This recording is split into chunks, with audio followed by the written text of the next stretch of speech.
네, 반갑습니다. 대전한 선대위 청모공장을 맡고 있는 사무총장 김영진 의원입니다.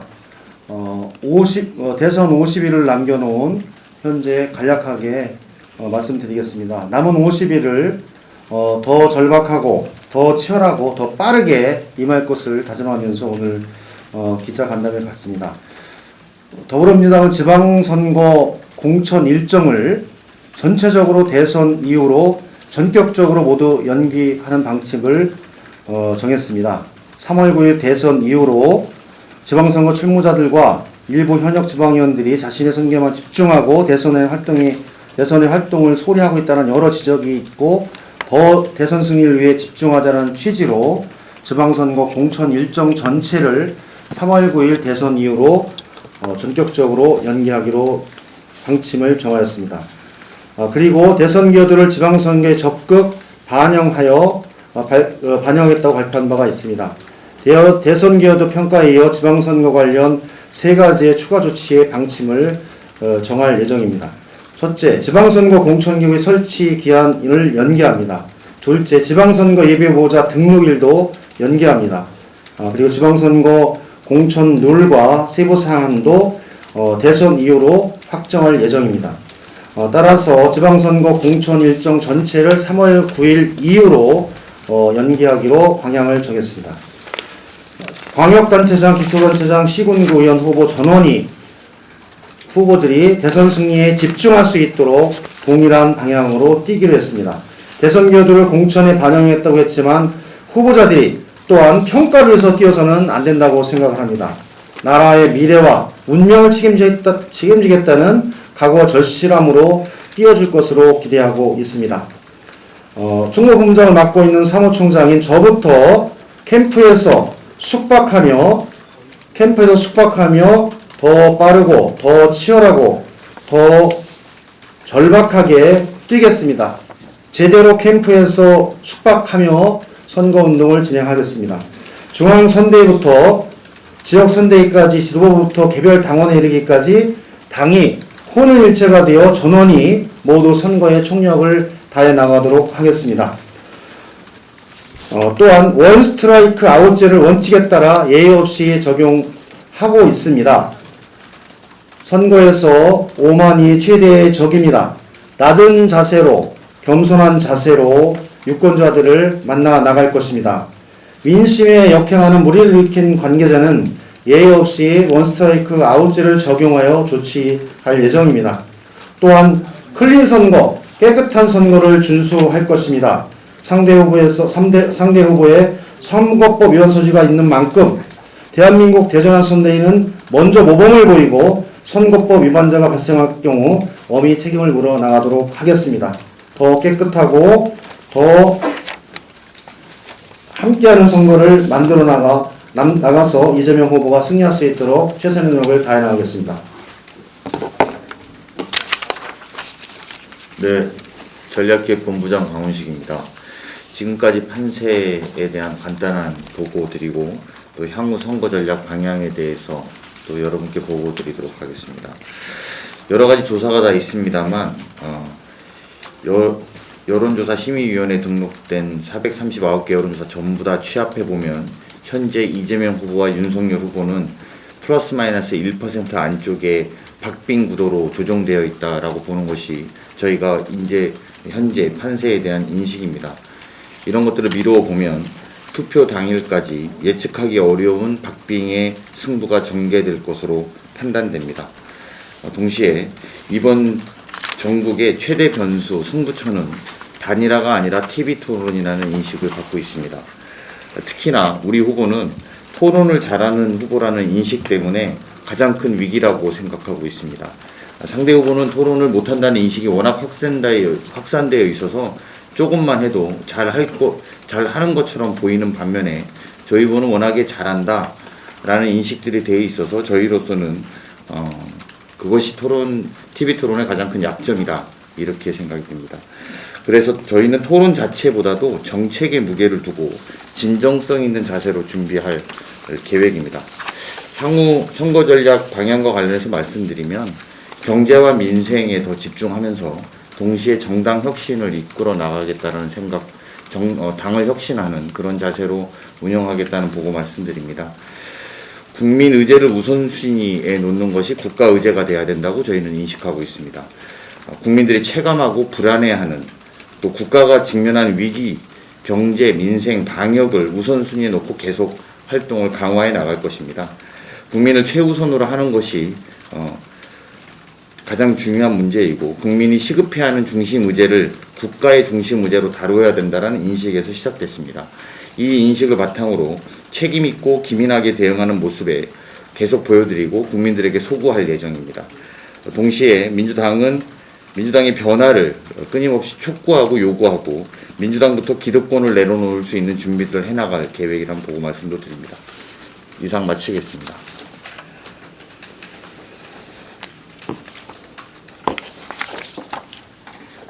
네, 혹시 질문 있으시면.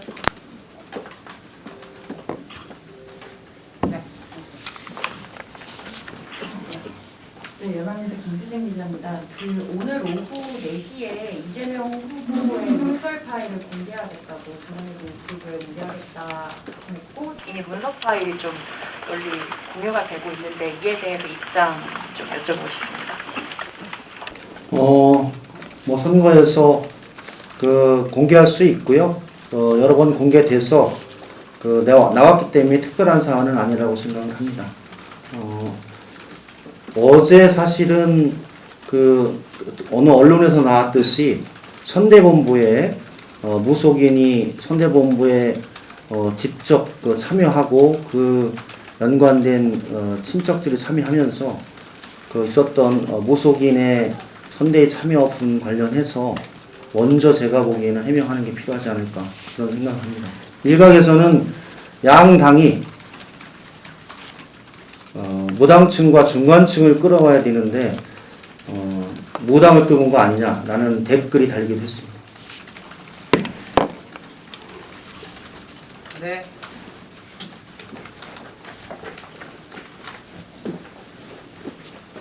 네, 저 SBS 강청원 기자라고 하는데 두 분한테 하나씩 질문 드리고 싶은데 우리 김영진 총장님한테는 지방선거는 이제 3월 9일 이후로 다 미루신다고 하셨는데 이제 대선이랑 같이 치러지는 재보궐 선거에 누구를 공천하느냐가 굉장히 관심사일 것 같은데 뭐 어떻게 좀 생각을 하고 계시고 물론 지금 정해져 있는 게 없더라도 어떤 방향으로 이제 후보를 정하겠다라는 부분에 대해서 좀 여쭤보고 싶고요. 그 다음에 이제 정우식 전략기획위원장님한테는 이제 몇 주째 상대방 후보에도 이제 악재에도 불구하고 몇 주째 이제 후보 지지율이 박스권에 갇혀 있는데 그래서 전략 부재다 이런 비판도 좀 나오고 있는데 좀 어떻게 생각하시는지 궁금합니다.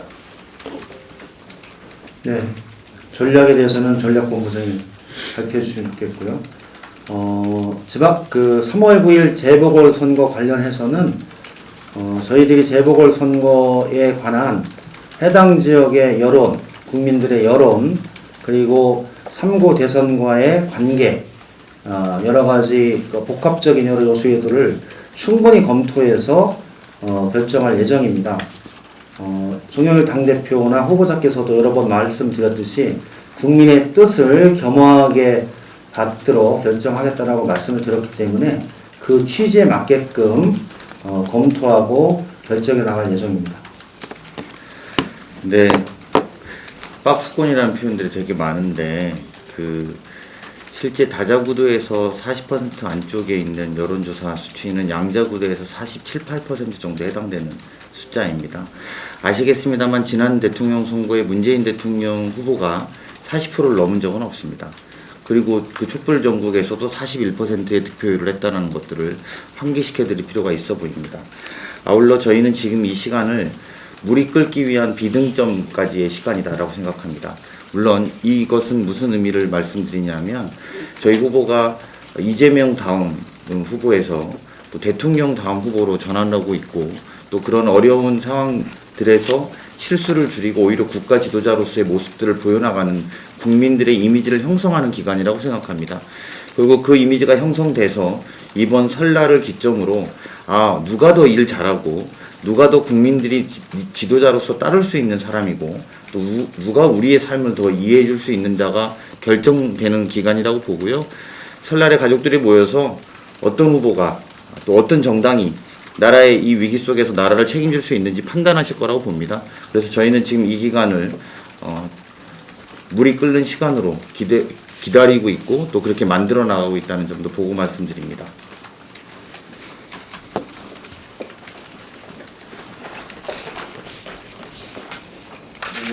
포스트 최기찬 기자입니다. 여쭤볼 게 좀 있는데요.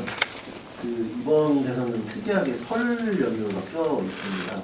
그 기간을 좀 어떻게 활용하실 건지도 여쭤보겠습니다. 일정과 관련된 질문이시라고 해석을 하면 아마 설 기간에는 후보는 제2의 고향인 경기도에 주로 머무르실 걸로 예측이 되고요. 저희가 준비하고 있고 거기에 관련해서 설날 국민들이 걱정하는 장바구니 물가라든지 시중의 물가들을 좀 확인하고 점검하는 시간을 가질 것입니다. 동시에 오미크론과 관련해서 사실 설 전후가 되게 위험한 경계의 시간이라고 경계하는 시간이라고 많이 말씀을 하고 있어서 방역도 좀 점검해 볼 생각이고요. 또 물가라든지 또 피부에 느끼는 민생 이런 것들을 두루 점검하는 시간을 가지게 될 것으로 말씀드릴 수 있을 것 같습니다. 네, 마지막 질문을 하겠습니다. 네, 안녕하세요. 네, 안녕하세요. 매일경제 성승입니다. 의원님께서 야권 단일화도 말씀해 주셨는데 여권 단일화도 좀 관심을 갖고 있는 것 같은데요. 새로운 물결에 김동연 후보나 아니면 정의당의 심상정 후보님 선거 연대나 단일화 이런 것도 좀 검토하고 계신지 궁금합니다. 저희는 원칙적으로 대한민국이 경제 문제와 코로나의 위기 속에서 선진국으로 진입하기 직전에 있다라고 인식하고 있습니다. 그러기 위해서 함께 힘을 모을 수 있는 모든 세력과 늘 논의할 수 있고 열어 있다는 원칙을 다시 한번 말씀드립니다. 아울러 단일화와 관련해서 최근에 몇 번의 여론조사가 있었는데 그냥 기자분들의 이해를 돕기 위해서 말씀을 좀 드리면 같은 여론조사 기관에서 조사를 했는데도 되게 다른 결과가 나와서 한번 화제가 된 적이 있었는데요. 그게 단일화 질문을 넣고 안 넣고에 따라서 여론조사 결과가 많이 달라진다는 점도 말씀드리겠습니다. 단일화 조사를 먼저 넣어서 질문을 할 경우에 우리 측 지지자들은 이것은 우리와 상관없다라고 생각해서 답변을 하지 않고 후퇴하는 경향성을 많이 보입니다. 그래서 같은 조사기관의 조사들이 이렇게 들쑥날쑥하는 것들이 이제 그런 것들에 기인하는 점이고요. 그래서 아까 제가 처음에 모두 발언으로 말씀드린 것처럼 저희의 인식은 단일화를 하든 하지 않든 현재 스코어는 플러스 마이너스 1%의 초접전 양상이고 지금부터 다시 스타트한다는 마음으로 더 혁신하고 더 겸손하게 선거를 치르겠다는 말씀드립니다. 안녕하세요. 오마이뉴스 박준입니다.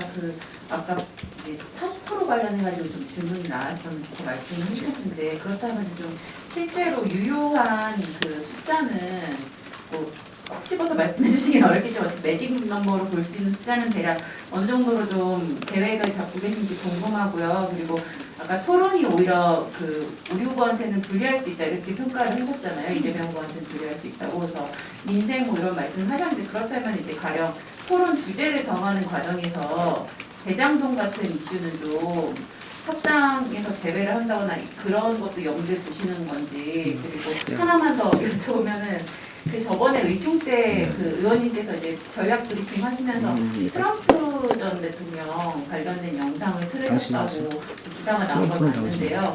그게 약간 좀 트럼프 대통령이 성소수자나 소수자 혐오를 했던 사례로도 좀 알려진 케이스여서 어떤 맥락에서 좀 그런 영상을 소개하시는 건지 궁금합니다. 이 내용은 전략본부장이 답변하는 게 맞거든요. 매직 넘버 먼저 첫 번째 질문이 40% 몇 %가 매직 넘버라고 보시냐는 건데요.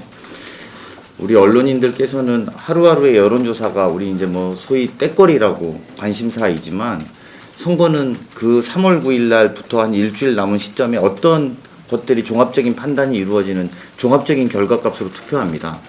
지금 대다수의 국민들의 양쪽으로 나눠진 입장을 정한 정당 또는 후보를 지지하신 분들이 입장을 정했습니다만 나머지 입장을 정하지 않은 분들은 이 후보들을 놓고 내가 어떠한 결과값을 가지는지 여론조사의 지지형보다는 입체적으로 보고 있다는 말씀드립니다. 아까 말씀드린 것처럼 누가 우리 삶을 이해할 수 있고 책임져 줄 수 있는지 현재 대한민국에 대한 인식은 누구와 같은지를 아마 종합적으로 보고 있을 거라고 봅니다. 그래서 구도가 달라지지 않는 한 현재의 구도에서 40%를 박스권이라고 말할 수는 없고 이 안에 있는 밑에 물이 끓고 있는 단계를 지켜보는 게 좋을 것이다.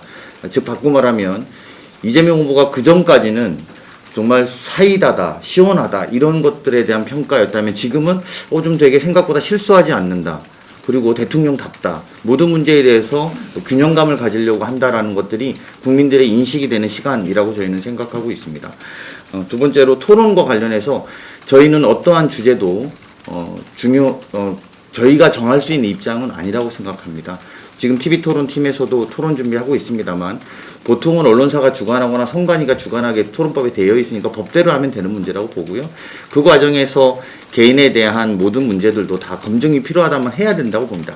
다만 이 문제가 불필요하게 소모적으로 되는 것은 국가의 미래에도 옳지 않다라고 생각합니다. 새로운 내용이 나오지 않았는데 마치 새로운 내용이 나온 것처럼 또다시 녹음 파일을 돌린다든지 이런 식의 소모적인 네거티브에 대해서는 저희는 지양할 것을 요청드리고요. 또 새로운 것이 있다면 그것은 검증의 차원에서 충분히 이야기해 볼 수 있다고 생각합니다. 토론의 방향, 내용, 주제는 우리가 정하는 것이 아니라 언론사가 정하는 것이라는 인식도 하는 것이 더 중요하다고 봅니다. 트럼프 틀은 것은 그 성소수 뭐 이런 문제가 아니고요. 그 핵심은 이런 것에 있습니다. 당시에 트럼프 후보가 굉장히 많은 스캔들이 있었지만 결국은 그 스캔들에 대한 관점을 가지고 국민들이 선택한 것이 아니라 경제 문제를 해결해 줄 수 있다고 하는 트럼프에 대한 믿음 때문에 선택했다라는 그 토론을 보여드렸고요. 그리고 반대로 트럼프가 경제는 잘했지만 코로나19라는 위기를 극복하지 못해서 다시 바이든으로 바뀌었다라는 것들도 말씀드렸습니다.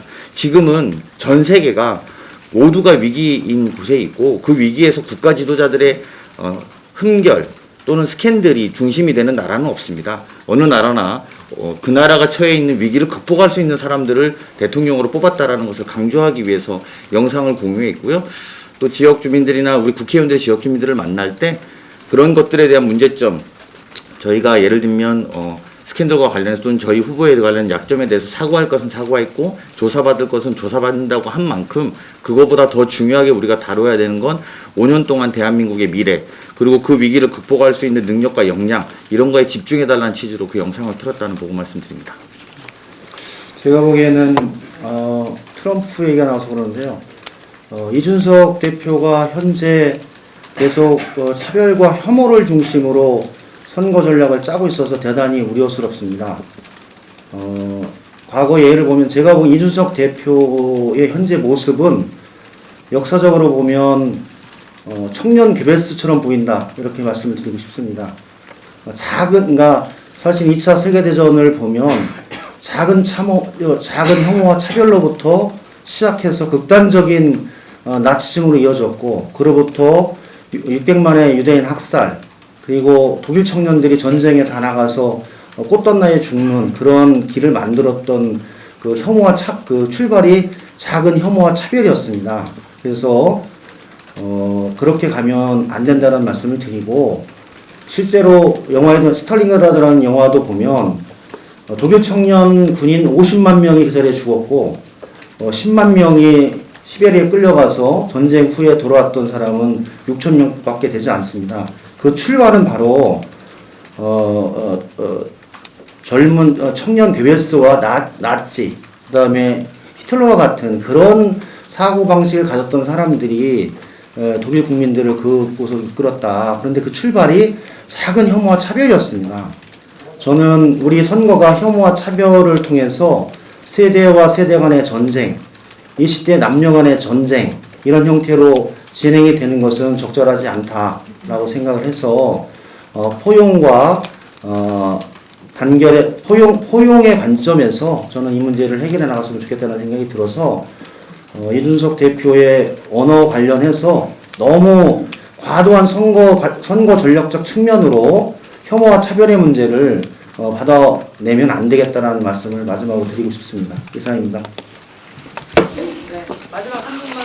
네, 안녕하세요. 저 환경작품 김대용 기자라고 하는데요. 강원식 전략기획본부장님께 질문이 있는데 그 앞선 토론 질문 연장선상으로도 볼 수 있을 것 같은데요. 그 이 후보님 선대위는 이제 토론 자체보다도 정책에 좀 무게를 두고 진정성 있는 자세를 준비할 계획이라고 말씀을 해주셨는데 물론 뭐 윤 후보 측에서는 어떨지 모르겠지만 이 후보님께서는 그러면 이제 네거티브보다는 좀 정책 위주로 TV 토론에 임하겠다는 의지 표현으로 좀 받아들여도 괜찮을지. 네, 당연하죠. 대한민국 5년의 미래는 밝은 미래를 선사하는 후보가 저는 가져갈 수 있다고 봅니다. 입에서 독한 말만 하고 네거티브만 하는 후보에게 국민들은 맡기지 않을 거라고 저희는 믿고 있습니다. 조금 더 밝고 조금 더 대한민국의 미래가 희망될 살 수 있는 언어로 질문할 것이고 그것에 대한 구체적인 대안들을 내는 자리가 돼야 된다고 생각합니다. 네. 정치에서 제가 보기엔 한 20년 정치를 하다 보면 네거티브로 1등을 하는 후보는 한 명도 없습니다. 네거티브는 1등을 안 하기 위한 전략이기 때문에 네거티브는 반드시 2등할 수밖에 없기 때문에 네거티브 중심으로 선거 전략을 짜지 않는다. 그렇게 말씀드릴 수 있을 것 같습니다. 네, 고맙습니다. 고생 많으셨습니다.